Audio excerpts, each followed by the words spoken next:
Now, if you create your Elastic Beanstalk container and want to SSH to your container and can't, this is a video showing you how.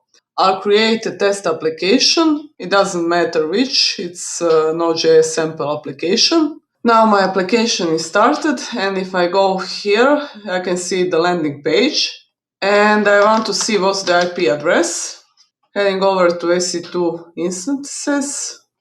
There's one instance running, and the IP address is this one. To be able to access EC2 instance, I have to create a key pair. Default permission for my key pair is to open, so I'll change it to read only. Now when I try to access my EC2 instance, I'll probably fail. And this will be a timeout. Go to security, we'll edit inbound rules and add a new rule. Find SSH, and you probably want it allowed for your IP.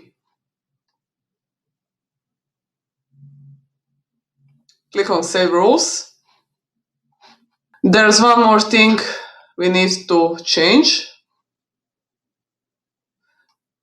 Go to your configuration of Elastic Beanstalk, find the security row, edit it, choose your created key pair, click on Apply,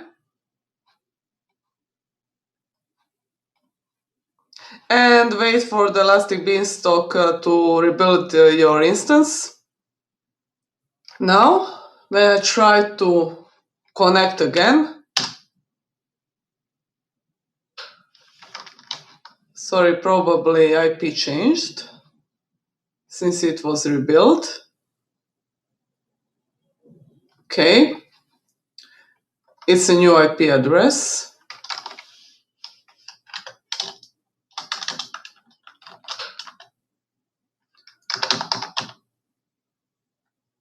And I'm in.